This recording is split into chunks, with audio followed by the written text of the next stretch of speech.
Fala galera, bem-vindos a mais um vídeo no canal. Hoje é dia de assistidos do mês. Eu vou falar sobre todos os filmes que eu assisti no mês de fevereiro. Então, já fica comigo, curte esse vídeo, se inscreve e vamos comigo. Vou separar aqui na timeline pra vocês os gêneros e vou dar aquela review minha que vocês já estão acostumados, né? Que é falar um pouco do filme, um pouco da sinopse, dar minha nota final e se vale a pena assistir ou não, beleza?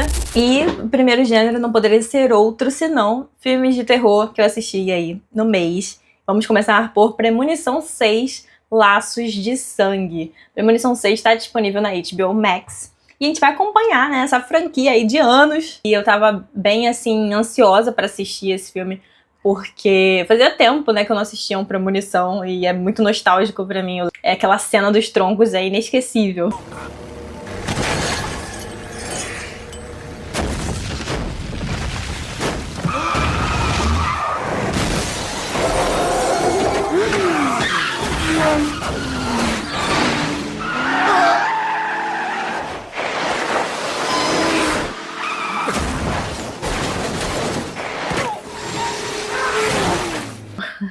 Da galera dirigindo no carro e os troncos caindo e matando todo mundo. E acidentes super característicos, né? Desde escadas despencando e caindo nos olhos da pessoa, até alguém se cortando com um fio, tomando banho, no banheiro escorregando e acontecendo. Ou seja, tipo, você não pode fugir da morte. E aqui, justamente, Laços de Sangue promete trazer essa nostalgia pra gente de volta. Ligar os pontos que ficaram ali meio soltos de tipo, ah, beleza, premonição tá acontecendo, tá ocorrendo, mas como é que a gente para a morte? Como é que a gente evita a morte em si? Eu já gostei que o filme começa com uma tragédia que aconteceu em 1960, naqueles edifícios que servem como ponto de vista da cidade inteira. Tem restaurantes, é um ponto turístico, geralmente, das cidades, e uma personagem específica, central, e ela vendo tudo acontecer até que ela não consegue evitar a morte de um menininho ali, e ela também morre. E aí vai para os tempos atuais com a protagonista Stephanie, e a gente vai tentar entender que ligação que tem com esse ocorrido. Porque, na verdade, a Stephanie estava sonhando com esse acidente. Ela vive sonhando repetidamente com essa mulher específica morrendo nessa View Tower, né? E esses sonhos atormentando ela diariamente. E o que a Stephanie não esperava é que esses sonhos eles estão relacionados à árvore genealógica dela. Então, a avó era a mulher que aparece no sonho em 1960, ela ia ser pedida em casamento, acontece o desastre todo, mas na vida real, a avó dela sobreviveu. E a gente vai descobrir que ela também tinha essas meio que visões, premonições, e evitou que todas as pessoas que estavam lá naquele ponto turístico, né, naquela confraternização lá, naquela festa, morressem. Salvei muitas vidas naquela noite. Sai todo mundo da pista de dança! Vidas que não deviam ter sido salvas. Mas a morte não gosta quando se metem nos planos dela. Então a morte volta pra perseguir todas aquelas pessoas que não morreram naquele local. Que é interessante. E isso alguns conseguem evitar, outros não. Mas a avó da Stephanie, sim. Ela começa a ficar paranoica e bitolada com as pessoas da família. E ela consegue sentir quando a morte está chegando. Ela foi aprendendo e escrevendo tudo e fazendo anotações, um estudo completo sobre a morte. Nesse livro tem tudo o que precisa saber para manter nossa família segura. Então Laços de Sangue vai brincar muito com a nostalgia dos outros filmes, da gente tentar ali desvendar alguns mistérios. Vai trazer também um personagem antigo, William Bloodworth, que é interpretado pelo Tony Todd. Vou deixar a foto aqui na telinha. Ele volta aí porque ele sempre foi aquele cara conselheiro, entendia muito sobre a morte, ele trabalhava numa funerária. Ele era essa pessoa sábia que dava conselhos pontuais sobre como evitar a morte. Somente aceitando a morte, ela passará por você. Mas por que ele sabia tanto sobre essa entidade da morte? Alerta spoiler. Ele também estava presente no incidente em 1960 e ele sobreviveu. Ele estudou junto com a avó da Stephanie. Aprendeu muito com ela. Eu gostei que o filme consegue correlacionar, né? Voltar às origens lá do início. Em algum momento, Stephanie vai achar que conseguiu se livrar da morte, porque o único jeito ali meio que de vencer, de parar, é você, teoricamente, morrer, mas depois dar uma ressuscitada, morrer de alguma forma, pra você enganar ela e ela pular pra frente. Pulou até o último da linha genealógica, a maldição vai pra outro lugar. Então eles acreditam que dessa forma vão conseguir. Mas o filme deixa ali no final explícito de que não é assim que as coisas funcionam e você não pode enganá-la, não pode fugir disso. Talvez as mortes de cada personagem em específico poderia ser de uma forma mais criativa, mas os efeitos estão legais. Tem uma cena legal de uma morte no hospital dos rapazes, assim, é bem interessante. Minha nota pra Premonição 6 é 3 estrelas, ele fica na média. Mas foi legal revisitar essa história. E acho que assim como todos os Pânicos e Halloweens da vida, Premonição segue sendo uma franquia legal de acompanhar e saber que não vai acabar tão cedo. Vai ver, a morte não tá atrás da nossa família. Porque isso é loucura.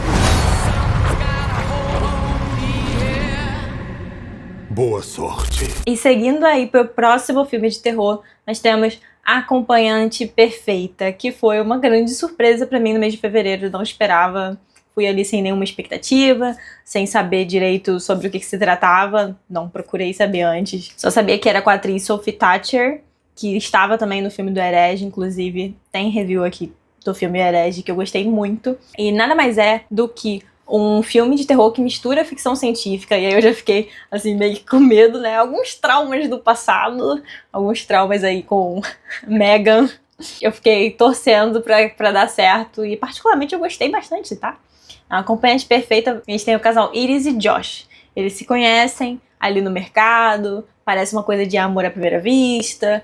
Eles se dão muito bem, mostra algum tempo depois eles como namorados indo visitar a família, né, do Josh numa casa ali no campo, mais afastada, né. É uma mansão, basicamente, até que tudo começa a dar errado. E aí a Iris começa a encarar a verdade de que tem alguma coisa aí que o Josh tá escondendo.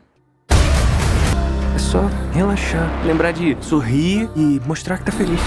E não só ele, como os amigos dele também. E aí, entrando na zona de spoiler, o terror tá muito atrelado em como aqui a Iris, ela é associada a um objeto que foi criado para servir a outra pessoa. Que não é diferente quando Iris descobre que ela é um robô. Exatamente, ela foi criada, assim como outros robôs, e vendidos, né? Então são cópias dela, como se fossem bonecos, pra saciar os desejos, né, das pessoas, pra ter ali realmente as pessoas terem um acompanhante, né? Se relacionar com robôs, porque ali você consegue configurar a pessoa como se fosse realmente um joguinho. Você bota, tem a porcentagem de inteligência, tem o quanto essa pessoa te agrada e fala coisas que você gosta, personalidade, cor dos olhos. Ela começa a se questionar porque aquilo tudo é montado e que ela não tem uma consciência ou vontades, né? E aí, conforme isso vai se desenrolando no filme, a gente vê que tem uma outra saída, uma outra maneira de contornar esse controle. Vai ter mortes, cenas engraçadas e o final, que deixa margem pra essa história se estender e faz a gente pensar como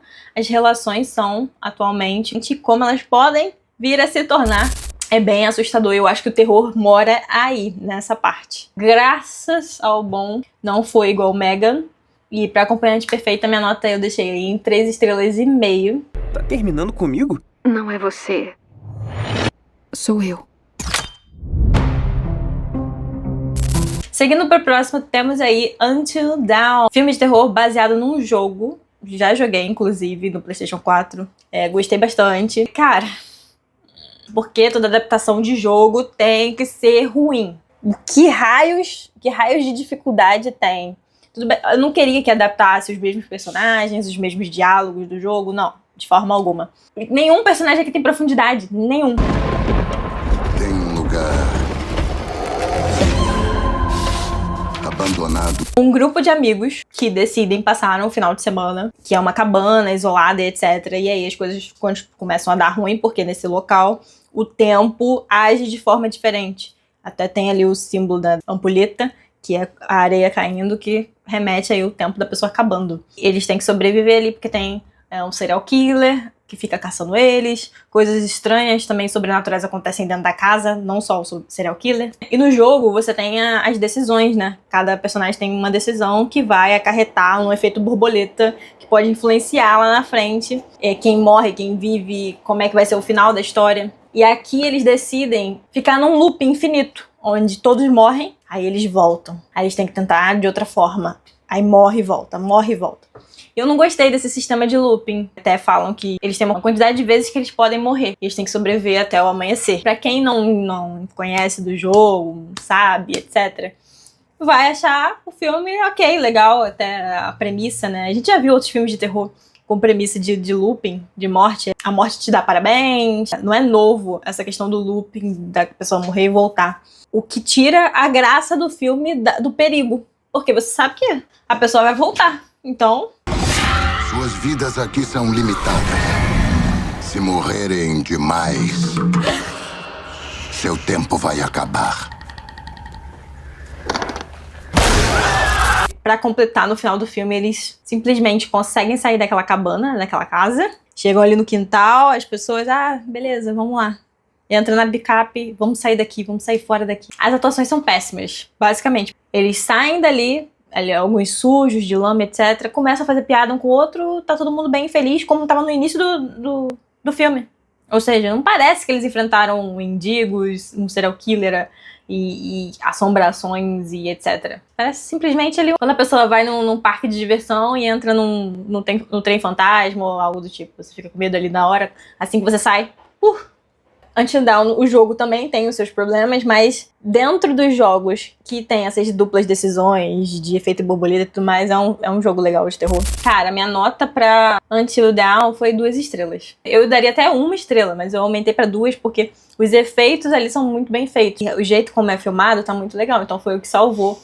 E é o mesmo diretor de Quando as Luzes se Apagam, que é um filme de terror que eu gosto bastante. Que é o David Sandberg. E acho que, se não me engano, ele fez Annabelle também. Se você não jogou, pode ser que você goste mais do que eu, né?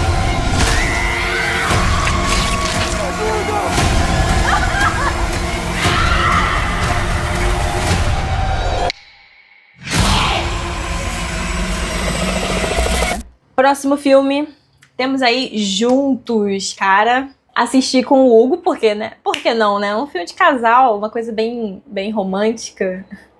Só que esse casal, como um outro casal qualquer, não é tudo mar de flores. Eles estão ali juntos há um tempo, não noivaram nem casaram, fica naquele impasse. Eles começam a ter brigas e desentendimentos, são dependentes um do outro ali para certas situações, mas parece que o amor já tá se esfriando. E uma coisa muda quando, ali no início do filme, a gente vê perto da casa aonde eles se mudaram, no interior dos Estados Unidos, perto daquela casa tem ali uma floresta, né, uma área de mata, que existe ali tipo um poço, um buraco com uma água, um líquido esquisito. E a gente tem o primeiro deslumbre do que seria o terror desse filme. O pessoal que tá andando pela mata com os cachorros, investigando o desaparecimento de um outro casal que sumiu fazendo uma trilha há algum tempo atrás. Esses cachorros bebem aquela água e começam a acontecer coisas estranhas. Eles ficam se encarando até o momento que eles se unem. E se unem é literalmente um corpo entrando no outro. E aí fica um cachorro esquisitíssimo. E aí esse é o início do filme. Aí você fica, que merda. Que merda, porque se isso aconteceu com um cachorro, imagina com os humanos. Pois é. E o engraçado é que eu tava vendo o filme e eu falei, cara, esse ator, ele é a cara do James Franco. Aí eu fui ver, porque na Prime você consegue, né, ver ali o nome dos atores embaixo, né, quando você dá pausa, quando algum ator tá falando, você dá pausa e aparece. Aí basicamente é o irmão do James Franco. É o Dave Franco. Aí eu, tá explicado. Tá explicado. Mas enfim, dá uma merda em que eles vão ter contato com aquela água. E eles começam a ser atraídos. O que esse atraído aí é, tipo, cenas bizarras, né?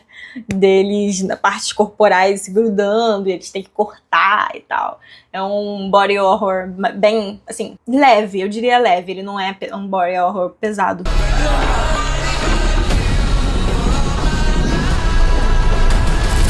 Você pode levar para um outro lado esse filme, no sentido da codependência, né? O indivíduo não existe mais, ele depende do outro tanto para ser, né, e existir, que ele não consegue ser outra coisa. Então eles se atraem e viram um único ser, né?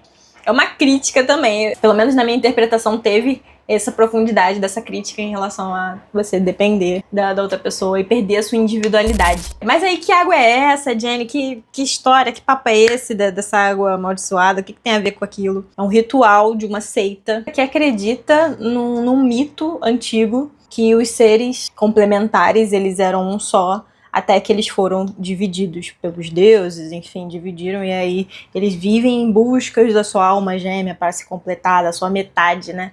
O que explicaria isso. E aí são loucos que através dessa divindade, força sobrenatural, eles consomem aquele líquido, fazem rituais esquisitíssimos para conseguir se unir à sua metade. A camada principal do filme é realmente abordar essa parte de dependência da pessoa, perda de identidade, e o casal se unindo até que não exista mais o eu, o indivíduo. Minha nota para Juntos ficou em 3,5. É um filme mais acima da média. Gosto quando tem analogias e metáforas no filme. E a agonia que o filme passou fisicamente. A seita do amor, vamos nos unir. Whisky pra aliviar a dor.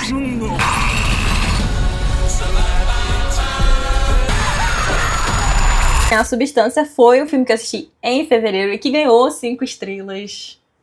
Eu adorei. Tem um vídeo completíssimo aqui com os detalhes, tudo que eu achei. Vale a pena também conferir. Salvou aí meu mês de fevereiro. Um filme 5 estrelas pra coleção. E falando em melhores do ano, temos aí ganhador de Oscar. Todo mundo aqui dentro vai morrer. Esse vídeo tá saindo depois do Oscar. Eu tava ali na torcida porque eu falei, cara, finalmente o terror chegou no Oscar 2026. É a nossa chance. Pegadores, Hora do Mal, Frankenstein, esse ano em relação à qualidade, né, técnica dos filmes e também de narrativa, proposta. Vai ter vídeo mais pra frente. A gente vai comentar sobre Uma Batalha Após a Outra, que eu gostei bastante, mas especificamente sobre Pecadores. Tá disponível na HBO Max. A maioria de vocês já deve ter assistido, mas Pecadores é um terror ali que traz uma ambientação na década de 1930, por volta ali dos anos de 1930. Acompanha os gêmeos Ferrugem e Fumaça, interpretado pelo Michael B. Jordan, e que atuação, né? Porque se interpretar ali dois personagens totalmente diferentes e realmente você esquecer que é o mesmo ator, é muito legal. Eles abrem um bar de blues, você tendo que enfrentar o racismo, a Ku Klux Klan e vampiros. E vampiros. Eu já falei aqui em outros vídeos que eu não gosto de filme de vampiro e só gostei de Pecadores porque não é um filme sobre vampiros. Tem vampiros, mas não é um filme sobre vampiros. Nós temos um problema aqui. O que tá acontecendo? A gente ouviu sobre uma festa.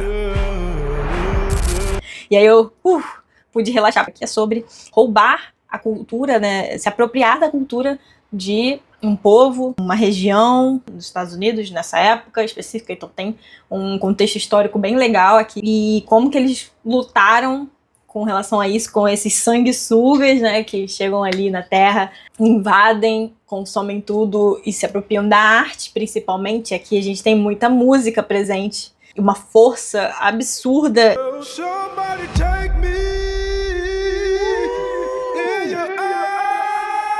Mas que também pode rasgar o véu entre a vida e a morte. Continuar de geração em geração, mantendo essa cultura viva, essa arte viva. E é muito, muito interessante o jeito como foi montada a narrativa. Você não espera, né? Que vai se desembocar ali nos vampiros, naquele celeiro, né? Daquela forma. Tem aquela cena muito legal musical também, que você vê a cultura passando de geração em geração. É um filme importante para não deixar que essas marcas se apaguem. O que aconteceu ali no sul dos Estados Unidos, em Mississippi. Essa relação de segregação racial e as pessoas que morreram nesse processo. Tem uma atmosfera bem angustiante e sombria. Parabéns para Pecadores, porque o filme original dessa forma, que tem o terror ali junto e que conseguiu atingir um público enorme e ganhar vários prêmios. Não teve Brasil, mas o Wagner Moura tava excelente. Então, pra mim, Pecadores leva aí 4,5 estrelas. Stack, é você? Anda, cara, abre a porta. Não é o seu irmão.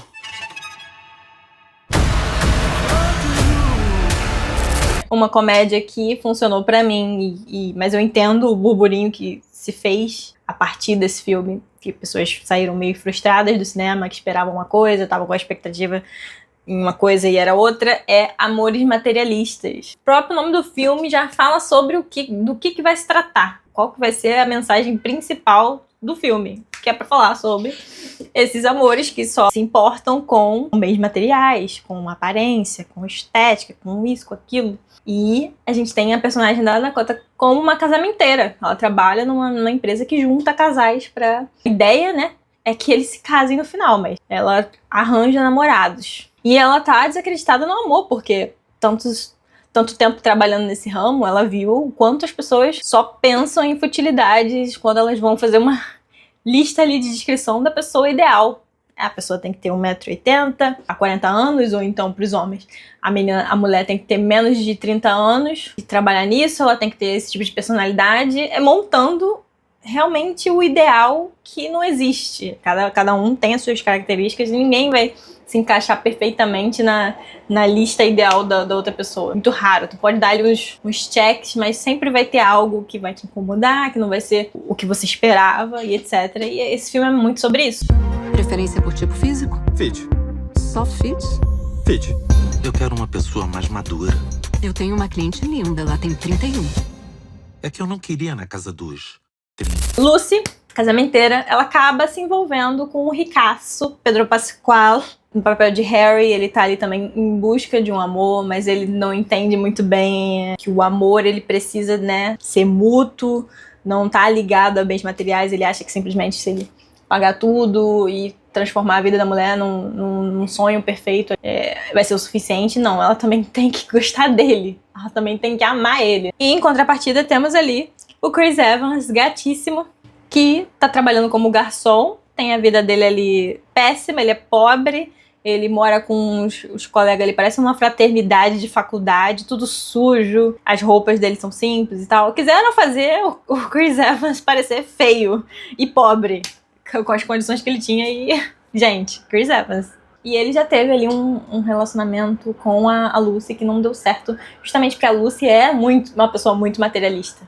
Então teve um conflito ali que eles se separaram. Mas eles sempre se amaram. Sempre teve uma coisa mais intensa, né? E o filme vai estar sempre confrontando esses dois lados e a Lucy ali naquela. Até que ela realmente decide pelo Chris Evans. Porque ela sabe que, cara, aquilo ali é um amor de verdade. É um amor que vale a pena ser vivido apesar dos pesares, apesar dos defeitos. Não esperava que fosse um super triângulo amoroso e que, ai meu Deus, entre o Pedro Pascal, aí não sei com quem eu fico e não. Quando eu vejo seu rosto, eu vejo rugas e filhos parecidos com você.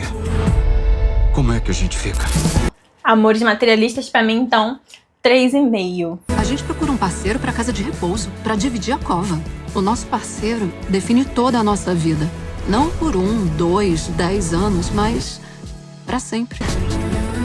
E pra finalizar, temos aí drama, que eu assisti um filme biográfico, né, digamos assim, que é o The Smash Machine, Coração de Lutador, interpretado aí pelo The Rock, interpretando a trajetória do grande lutador Mark Keir, que se tornou ali super famoso, mas teve seus problemas com remédios, né, mas também esse filme acaba focando muito na vida dele e principalmente no relacionamento dele com a mulher.